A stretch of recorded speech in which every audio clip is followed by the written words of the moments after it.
Bingo Blitz rules. If your bingo has ads in it, That's not a bingo. if it doesn't have the coolest tournaments, mini games, and the most breathtaking design, Nope, not a bingo. if your bingo moment makes you feel so excited that you just want to burst in joy and scream out loud, bingo! Sorry, so you're playing... Bingo Blitz? Now that's a bingo. Discover a world of excitement with Bingo Blitz, the #1 free bingo game. Download Bingo Blitz and play for free. Now that's a bingo. Hi, I'm Jennifer, a founder of the Go Kid Go network. At Go Kid Go, putting kids first is at the heart of every show that we produce. That's why we're so excited to introduce a brand new show to our network called The Search for the Silver Lining, a fantasy adventure series about a spirited young girl named Isla who time travels to the mythical land of Camelot. Look for The Search for the Silver Lining on Spotify, Apple, or wherever you get your podcasts. What's up, everyone? It's Noah Daniels. Hey y'all, I'm JJ. Hey guys, it's Kat. And we're your hosts of the Real Hauntings podcast, where we bring on guests who share their first-hand encounter ghost stories and supernatural experiences. Now on to the trailer.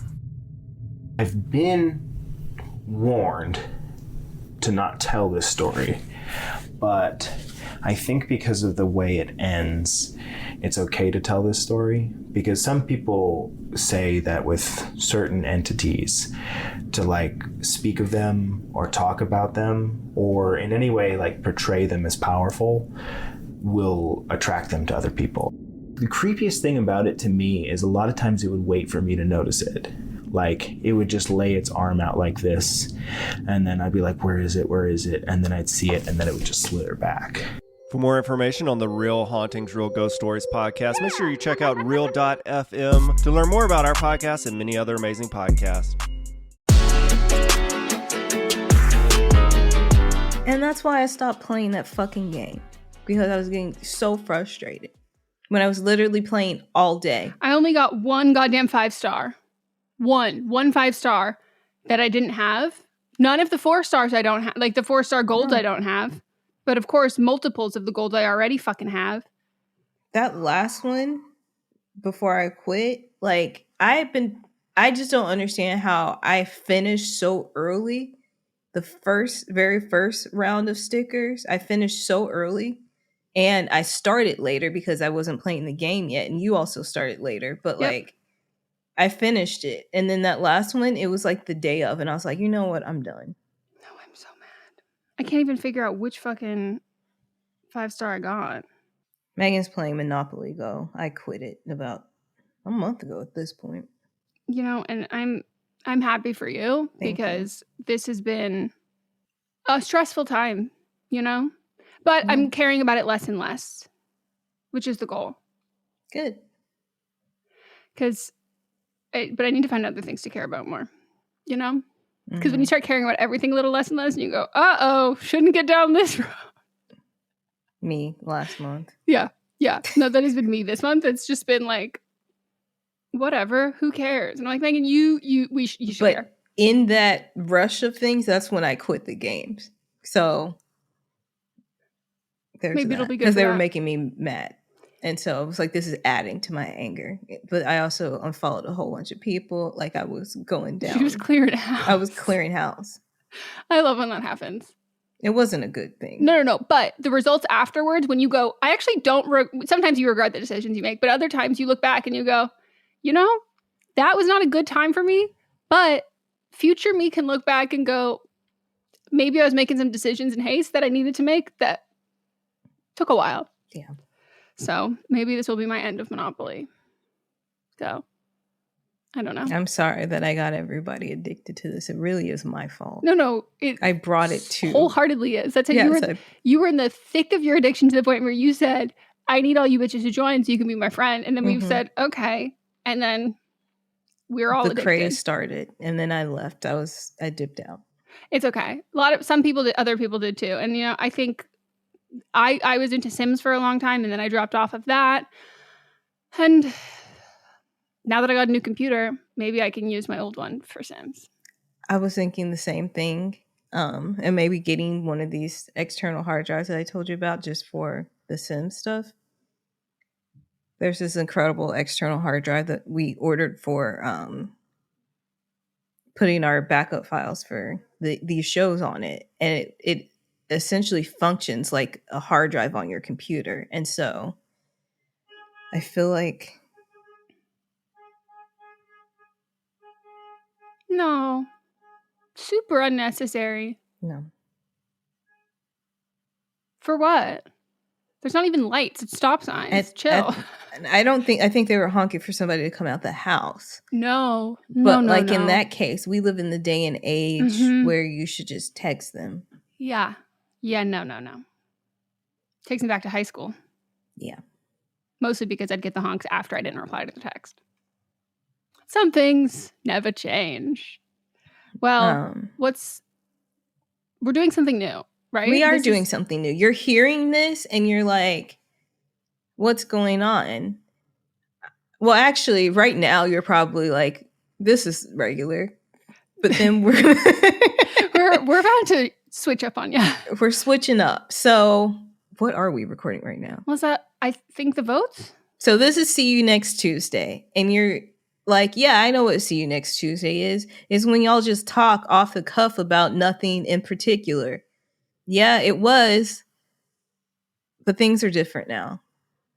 Because we are switching our schedules completely. Now, Mondays will be But Am I Wrong? Tuesdays will be what was formerly See You Next Tuesday, but it will still be called See You Next Tuesday because it's tied to a date and not a name of something. But it will be us sharing the votes from But Am I Wrong? Thursdays will be Don't Blame Me, and Fridays will be what was formerly See You Next Tuesday, where it's just us talking. And the reason we're doing that is because we usually record on a Thursday.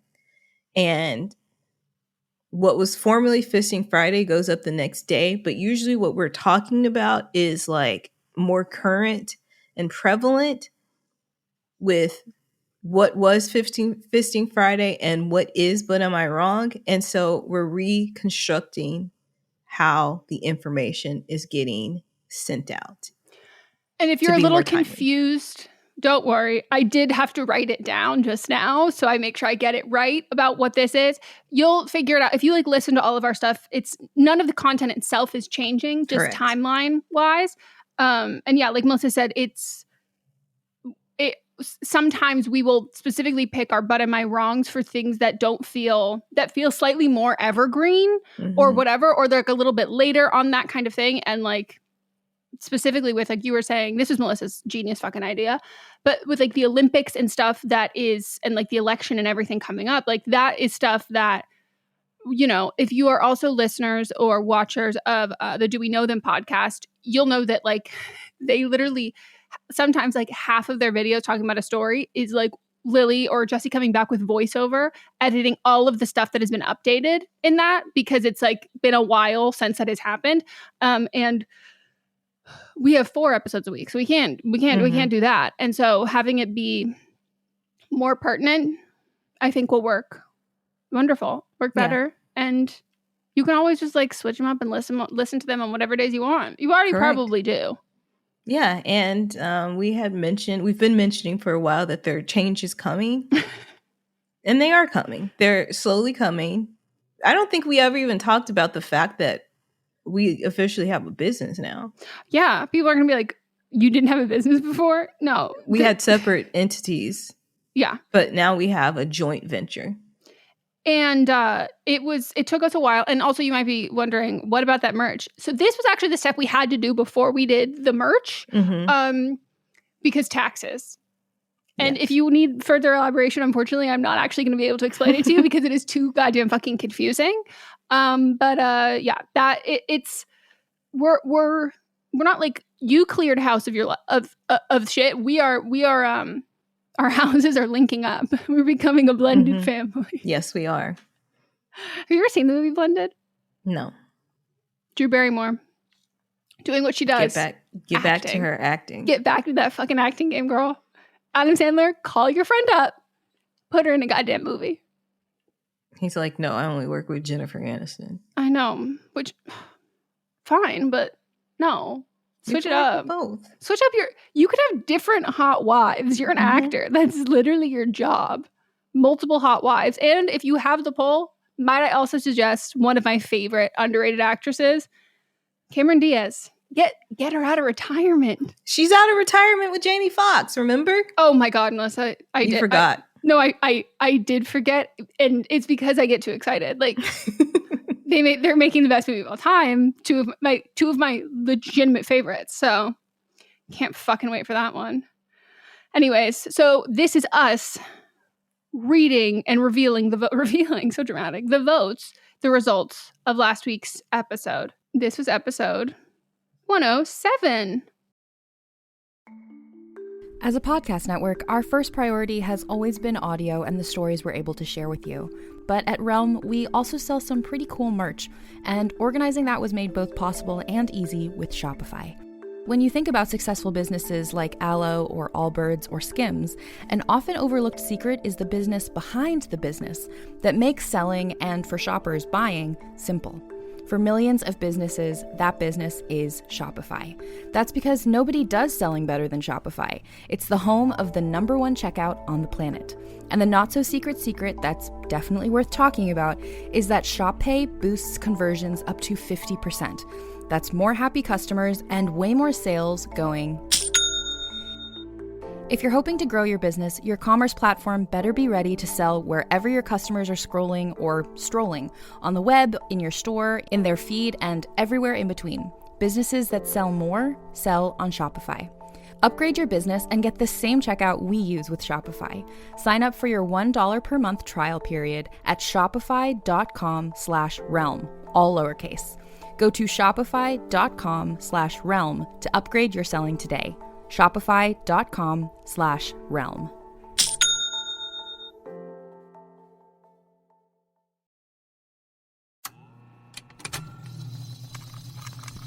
Contained herein are the heresies of Radolf Buntwine, erstwhile monk turned traveling medical investigator. Join me as I study the secrets of the divine plagues and uncover the blasphemous truth that ours is not a loving God, and we are not its favored children.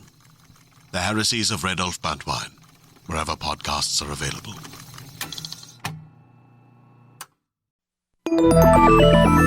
With something like 5 million podcasts, finding a really good one can take a ton of time. So let me recommend one. It's called Something You Should Know. I'm the host, Mike Carruthers, and in each episode we discuss topics that can be really helpful, like how to read people better, the psychology of crowds, or fun things like the story of Legos, or why you probably wouldn't be here if it weren't for horses. Something You Should Know is the name of it, wherever you get your podcasts. I apologize for the votes to go up a little bit. They were going up a little bit late. My in-laws were in town, and I didn't get a lot of stuff. Like, we got stuff done, like, at the house, but, like, I personally did not get a lot of work done. Yeah, it's like my mom's like, I need a 4-day vacation. I was like, don't come here. Because you're like, just because you're on vacation doesn't mean I'm on vacation. No, but then suddenly you're on vacation by proxy. I know. Like, that doesn't work. I don't have time for that right now. All right. I said that don't be a greedy bitch and pay people what they're worth. Specifically, was talking about this dude that picks up dead bodies in his county. And 100% of people said I was not wrong. Yeah, I decided to go with, like, the cash because I thought, like, a dead body or, like a hearse or anything. I couldn't find a, like, tasteful way. I know a tasteful way that you could have used. The Grim Reaper? No. That's not tasteful. Okay. Nope.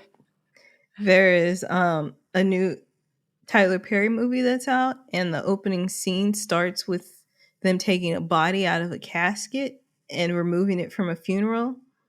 And it's got the internet all in tizzy. So that would have been a way to use it. That's on me. I actually really should be using the Rolodex of Tyler Perry content because I do think it might fit all of the niche images I am looking for. Yeah, so but I don't support that man. But whatever. I supported him when he supported the Markles. And by the Markles, I do not mean the father. I mean daughter Markle, my sister, sorority sister, KKG, and her redheaded husband. Whatever his name is. Meghan Markle and Meghan Markle's husband. Yeah. Someone said, definitely not wrong at all, especially for a job that has crazy hours like that. If I was him, I would have done the exact same thing and stayed my ass at home until it was time to clock in. Someone else said, as a broke nanny who has literally no benefits, say it louder for the people in the fucking back. Yep. Then mine. Meghan thinks Billboard needs to cap chart rankings. 5% said I was wrong, and 95% said I was not wrong. I'm going to guess that 13 people who said I was wrong would feel very differently if it was skewed in a different direction. You know? Probs. I got to say that because I don't know that anyone, like, unless you're the one benefiting from it, you know what I mean? Like, it's just as a whole. But also some of you probably voted wrong. I don't want to, like, automatically assign that to you. It was 100% on the one before. Well, Melissa, we know that people feel the need, or they know that when they know they really can't vote wrong, they don't. Like, some of you are like, shit, I voted wrong. You guys somehow never vote wrong when it's something real bad. Okay, Melissa is trying to drink and it's spilling out of her mouth. And just out the little dribble. It was weird. So someone said, as someone who works in the music industry, it's really frustrating to see this happen, and I hope there is a cap/stop to truly allow new artists, or just other artists in general, really have their moment. Also, the side of the industry I work in deals with physical media and licensing them, so when multiples of everything come out, we have to draw straws about who will be doing 30 versions of the same thing over and over and over again. Like every bundle with a shirt, sweater, all of us are broken down by individual sizes and whatnot. It makes your eyes cross sometimes. Wow. I never thought about that part. Definitely not wrong at all. It's wild to think that they don't already have this kind of system in place. It's not fair at all to smaller artists who don't have the reach or resources to do this. And honestly, like Meghan said, the look of doing this comes off very desperate and makes it seem like there's no confidence in the things that she's already released. I'm all for getting your bag, but not at the expense of other artists who are just doing what they love and trying to make a name for themselves. Yeah, that's like the one thing, like the thing I would say if like I was on her like advisory team or whatever, that it's like there is I think effort is really cool. Like when people like will say to me, not that I'm comparing myself to her whatsoever, but like someone will say like, oh my God, you're really funny. Or like, that was really funny. I'm like, thanks, I try. Like, I think like this whole thing of being like, oh, effortlessly good, whatever. Like, I think it's not true. I think it's cool to want to try. And that is, you know, like the fake humility that some people have when they like, win awards or whatever, like, who, me or whatever, versus like Miley Cyrus, who's like, I worked really hard for this and I deserve this. Mm-hmm. I love that. And Taylor Swift was like, she's gotten a lot of criticism for being calculating. And she was like, I think I'm a good business person. Like, I don't think you would call a man calculating. I so agree with that. Right. But I think there is like, you then need to like stand by your business skills and stand by your talent in a way that it's like, there needs to be more confidence there, because saying that you're confident about it and then having other actions that undermine what that confidence is, like, that's not a good look whatsoever. And it's crazy because like her best performing albums critically and all of that stuff are the ones that she took the Beyonce route of just dropping the album, not saying anything, like not telling anyone. And they did so incredibly well. And they did well really critically. And nobody at that time was like, no, this album was not that good. Or like, she shouldn't have gotten Album of the Year for that. Like, people were like, no, this one was fucking amazing. And then it seems like you would think that you would try and recreate that instead of like whatever we're trying to recreate right now. And yeah, it's not a good look for somebody who has been doing this for this long. It is this successful and like is objectively talented at whatever. I mean, I think she's a great singer. She's a great songwriter, but whatever people want, whatever people think, like she wouldn't have gotten this far if people didn't like her. So I'm like, you could do anything. Mm-hmm. There's no need to be desperate. Like, you don't need it at all. So that's it for this one, I think. All right. The next one, controversial. Was it? Writer number 1. Are they wrong for being offended when people ask if they hooked up with the roommate? This was 50-50. And exactly the same amount of votes for both. I just saw that. A true split down the middle. Uh-huh. Someone said, honestly, I think being offended is a bit much for just frequency of people asking, but I think there were always follow-up questions, which is uncalled for, and I would be offended at that point. Someone else said, the writer is definitely not wrong for feeling a type of way whenever people ask that question, because if you have explained it multiple times, it can be annoying. But like you guys said, it makes me wonder why it wasn't brought up in the first place if it's not that big of deal. And because it's not that common, I feel as if it's worth to let somebody know you don't have to make a big deal of it, but mention it. The earliest helps build trust, and longer you go without mentioning it, the more sketchy it seems. Yeah, I agree with that wholeheartedly. Then we writer number 2, are they wrong for firing their relative who isn't doing summer activities as their children's babysitter? 20% of the writer is wrong, 80% of the writer is not wrong. Some only wrong if they communicated what the job was and the relative failed to do the job. Something tells me, though, they did a lot of assuming because it wasn't mentioned what was expected of the relative. Someone else said, I put the writer is wrong, but kind of depends on how they are paying her and what the expectations were set ahead of time. If she's being paid nanny wages and was giving the expectations, then the babysitter is wrong. I agree with that. Someone else said kind of wrong, just not for setting expectations like you would at any job. I voted wrong. Fire the relative because clearly either way they aren't being paid for what you want them to do or they're not actually keeping your kids safe. Only saying the writer is wrong because it definitely seems like the situation where expectations weren't communicated and therefore why things aren't happening the way she wants. Just like y'all said, she needs to be paying her an adult livable wage. And if she can't afford to do that, then maybe it's time to enroll her kids in summer camp and let her aunt stay with her until she gets back on her feet and just helps around the house. It's a good compromise. Merry Christmas, everybody! My name is Eric Peterson. I'm here with my good buddy, Danny Jordan. And we are the hosts of Christmas Countdown Show. We're so thrilled to be bringing the merriment to you all this holiday season. On Christmas Countdown, we love to count down our top 10 favorite things related to the holiday season. That could be food, movies, music, everything that we all love about this massively merry good time. So wherever you get your podcasts, make sure you click that subscribe button. Eric, are you ready? I am ready, and we hope that you are too. Merry Christmas, everybody! Let's go! Hey everyone, join me, Megan Rinks. And me, Melissa DeMonts, for Don't Blame Me, But Am I Wrong? Each week, we deliver 4 fun-filled shows. In Don't Blame Me, we tackle our listeners' dilemmas with hilariously honest advice. Then we have But Am I Wrong, which is for the listeners that didn't take our advice. Plus, we share our hot takes on current events. Then tune in to See You Next Tuesday for our listener poll results from But Am I Wrong? And finally, wrap up your week with Fisting Friday, where we catch up and talk all things pop culture. Listen to Don't Blame Me, But Am I Wrong on Apple Podcasts, Spotify, or wherever you get your podcasts. New episodes every Monday, Tuesday, Thursday, and Friday.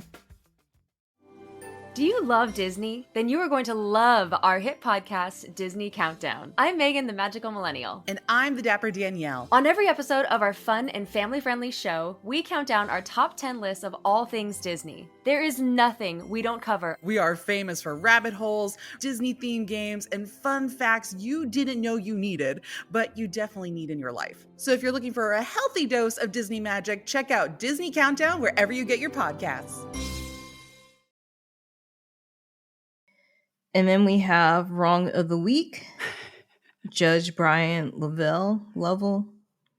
Also, his ancient lawyer was I needed you all to see in there because I wasn't sure if you all were going to look up, despite the fact that I demanded that you look up how old his lawyer was. I need you to know that I wasn't just being an asshole. That that this is actually like somewhat of a medical marvel. Yeah. If you watch on the video version on Patreon, there were images of him put up as well.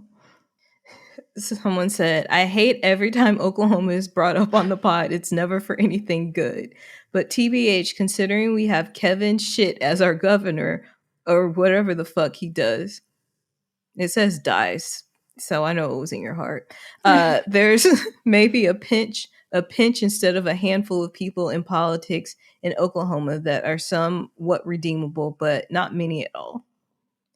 Someone else said, I live in Oklahoma and didn't know this story, but when you mentioned Ray Don Smith, I knew he was a piece of crap. Hope they both rot. Yeah, so unfortunately, Oklahoma, right now you actually have been the new Florida of our podcast. You have been. So Florida, consider this your break. I hope you guys are good. Hope you're relaxing. And, you know, who knows? Maybe Kentucky will pop up. Maybe we'll have an Alabama moment. Like, maybe someone else will take the cake of the state that just is getting wrong after wrong. So, Oklahoma, this is your time, but just know it'll be someone else's time soon. Soon, maybe. And you also, again, you've produced the musical Oklahoma, which... Oklahoma. Well, I don't remember much about it, but I remember being in 6th grade and I think I liked it. So, and I like that song. It gives me the same vibe as like, I love musical songs about places. So like Good Morning Baltimore. Like I love great that. Song. Great fucking song. All the songs in that are great. True. But not your favorite musical. Your favorite musical, Grease Live. Well, Grease Live. Grease as a whole. Yeah, but then Grease Live. Why did you text me that, by the way? Maybe for girls' night. Oh my god! They're showing it at what the movie, not the movie, not Vanessa. No, the movie. I'd watch it. I like that movie too. And so Samantha was like, I don't know if you'd want to do this, and then I sent you the message because I was gonna screenshot. Well, I still ended up screenshotting. Yeah, it's funny to show her how much I loved it, but you didn't answer correctly on the first time. I forget that that's a music, because like I was thinking Broadway musical, which it is technically a Broadway musical, but it was a movie first. So yeah. No, it was a musical first, I think. I don't think so. Because it was like a lot more like the original. Was it? Broadway is a lot more sexual than... It came out in 1971 and the movie came out in 78. Okay. Because I've heard that the actual musical is a lot more sexual. Okay, because I saw the movie first. So I think of even Rent, I have to remind myself, is not a movie musical. Like that, I don't even think that was my first guess because I saw the movie. Like that was my thought of it. But yeah, I forgot that I forgot that it was like on Broadway. Yeah. Not that it matters because like it's the movie, but I should have known. I should have fucking known because you loved that live one, and then Casey loved that fucking Julianne Hough Footloose movie that no one saw. And she's like, that's my favorite. And like both you and her like have these like niche favorite or you both enjoyed like niche renditions of something. Yes. We both have kind of similar personalities without a doubt. So yeah, literally without a doubt. I probably would love the Footloose one too. No, you would. And you know what she also loves that you might love? She loves the Bee movie. The what? The Bee movie? I don't know why. Bee. But is yeah. she sexually attracted to that bee? I don't know. I'll have to ask. Is that who Jerry Seinfeld plays? I don't know, but I need less of him. And I needed less of him like probably 20 years ago. Yeah. So I don't, if he is I know he is a voice in that film, I believe. I don't know. So if he is a main bee, I will never be. If he's the queen bee, is that what you're saying? Yeah, he is. I don't. Yeah, I actually could never be sexually attracted to his voice. Him and his friends, including Chris Rock, are in it. Oh my god! But also like Renee Zellweger and John Goodman and Larry King and Oprah Winfrey and Megan Mullally are in it. I'm sorry, Oprah's not playing Queen Bee? That's actually offensive. She's playing a judge, Bumbleton. Sick. I bet Casey also likes Boss Baby. That's like a Casey vibe. Like she just like would pick movies that people are like, this is stupid. And she's like, I've decided I'm going to like this because everyone else hates it. Whoever Brian Hopkins is, his image is Boss Baby, and he is also in the Bee movie. Oh, okay. Icon. I don't know why on Google his image is Boss Baby. That seems like someone who's got a great relationship with Google and said, switch it up. Throw that up in there. Okay, then we have my wrong of the week. I nominated Matthew and Alyssa Robeletsky. 99% said the Robeletskys are wrong. 1% said they're not wrong. And I assumed that one was an accident vote because they killed their baby. So Someone said the GoFundMe, what? Taken from us too soon. These are in quotes. Taken us from too soon. Quote, why did this have to happen? Sounds like someone needs some serious time for self-reflection because the call is literally coming from inside the house. As a new mom to a 1-year-old girl, hearing this story made me sick to my stomach. I think I speak for a majority of good moms when I say, from the moment your baby is born, there is a constant anxiety of something out of your control harming or even taking your child's life. So for this to happen when the parents had complete control of the situation, it should 100% be considered criminal. But as history has shown, cops don't even do time for killing complete strangers, so shrug. My heart breaks for that baby and the other child who are still in the care of these negligent people. R.I.P. sweet girl. Someone else just said this is disgusting. I can't even fathom how people are defending them. This sweet baby deserves so much more, and these parents need to rot in hell. Yep, agree with it wholeheartedly. And CPS is obviously so far from being a perfect system, but I really, with these things that being public, obviously so hard for the kids when they grow up and they like realize like, holy shit, this is like what my parents did and it's recorded and all of that stuff. But so much horrible things happen behind closed doors that like, at least with this, I don't think the public is ever going to forget this. And I think these parents will be frequently visited by CPS or at least frequently have calls in on them from like complete strangers who are just thinking about the well-being of their living child because fuck yeah, and these goddamn photos. Ugh. Hate them. Yeah. Hate them. This is the time I would like to bring back whatever those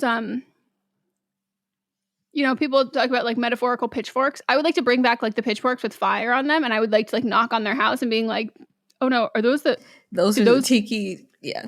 Oh, let's take that back. Oh, I'm taking that back. I saw it in a cartoon. And that's what I'm realizing. They were using it. I would like to bring back. Did you see the look on my face? No, as soon as you did it, and I went, uh-oh. Because I'm picturing it in like it's like a, I don't know, a cartoon. Like Beauty and the Beast when they go. Yeah, but that's the origin of it. Of course it is, Megan. Why wouldn't it be?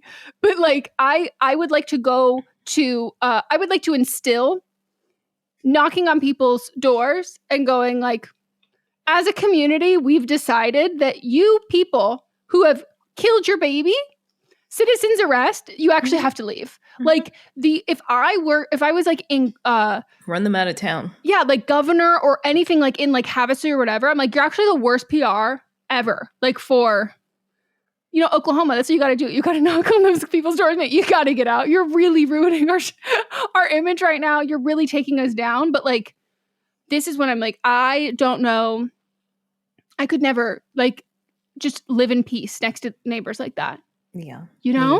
But then some people don't blame them. Yeah. And people will defend that like because they're like, well, accident and they didn't mean to do it. Disgusting. Yeah. Disgusting. Which I know they didn't mean to, but like intentions aren't everything.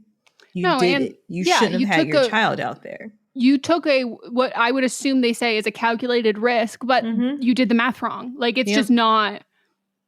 You also cannot calculate a risk for somebody else. And when you, as a parent, you have to, and so therefore that's why like usually parents are overly cautious of that because like it's hard to calculate a risk you have to calculate someone else's risk and decide that for them. So it's better to be far more conservative on that than like they'll be fine. Yeah. Reminds me of this like current trend or this thing I've been seeing of this guy who took his wife who has sickle cell anemia to hike like a mountain. And if you have sickle cell anemia and you have altitude, you can just straight up drop dead. And he's like filming her, like laughing at her, like struggling. And she's like essentially slipping in and out of she's like not doing well.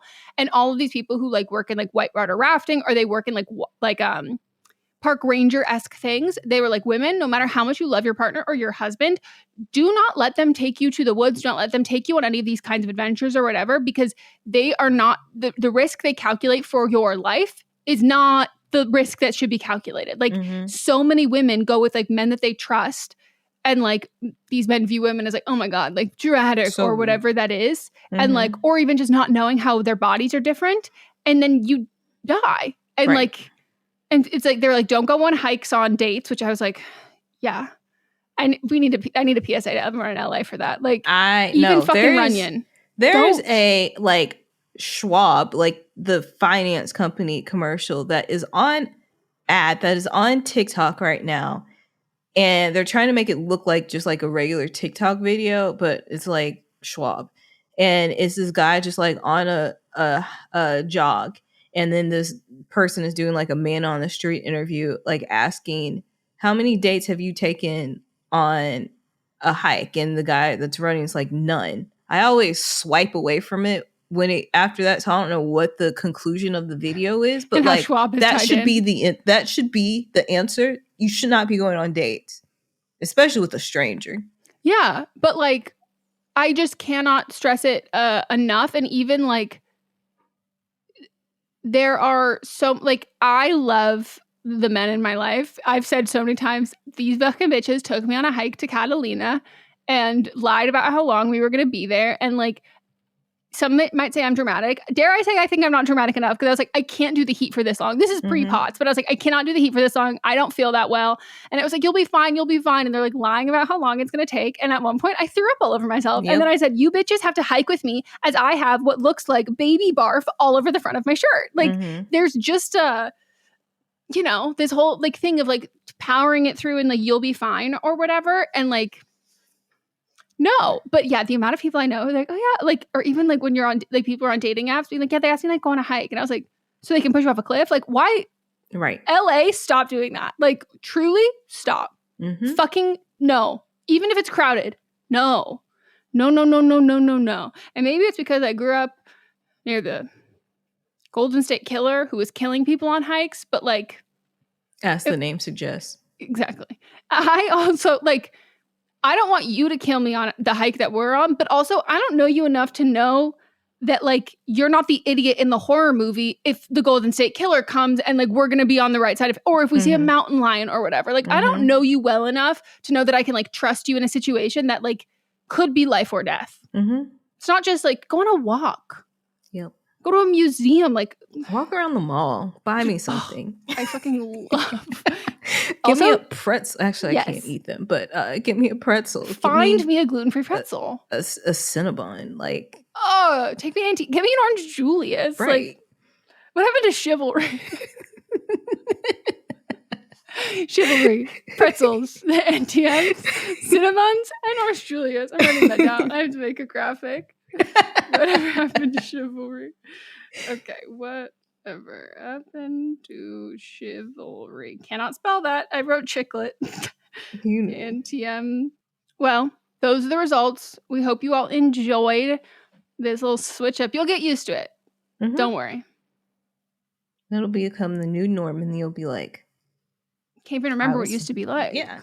Exactly. Well, I think that's it. Anything else you want to add? No, I'm good. Okay. Well, all right. We'll see you on Thursday for Don't Blame Me, Friday for Fisting Friday, which will be us catching up with each other, Monday for But Am I Wrong? And then Tuesday, you'll be right back here for See You Next Tuesday, where we will be reading votes.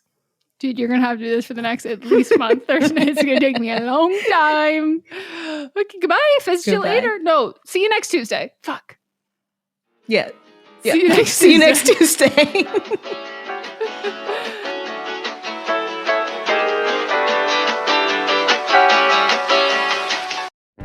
Welcome to the small town of Chinook, where faith runs deep and secrets run deeper. In this new thriller, religion and crime collide when a gruesome murder rocks the isolated Montana community. Everyone is quick to point their fingers at a drug-addicted teenager, but local deputy Ruth Vogel isn't convinced. She suspects connections to a powerful religious group. Enter federal agent V.B. Laureau, who has been investigating a local church for possible criminal activity. The pair form an unlikely partnership to catch the killer, unearthing secrets that leave Ruth torn between her duty to the law, her religious convictions, and her very own family. But something more sinister than murder is afoot, and someone is watching Ruth. Chinook, starring Kelly Marie Tran and Sanaa Lathan. Listen to Chinook wherever you get your podcasts.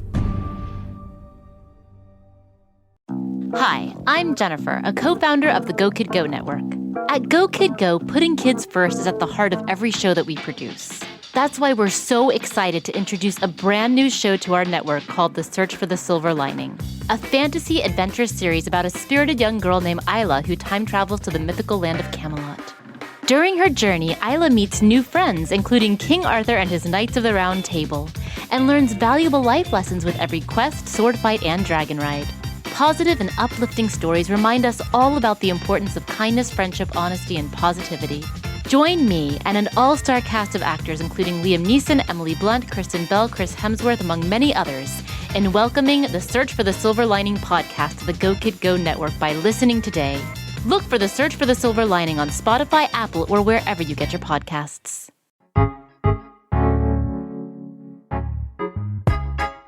I'm Laura Cathcart-Robbins, and I'm the host and creator of Only One in the Room podcast. Every week, my co-host Scott Slaughter and I invite you to join us for an hour and lose yourself in someone's incredible Only One story. We talk to the realest of real people, dealing with issues like infertility, addiction, human trafficking, and body shaming. Oh, and we want to be fair, so we talk to some celebrities too.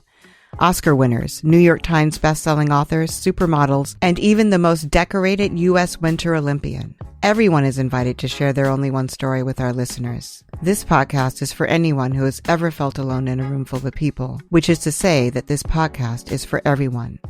Download Only One in the Room wherever you listen to podcasts today.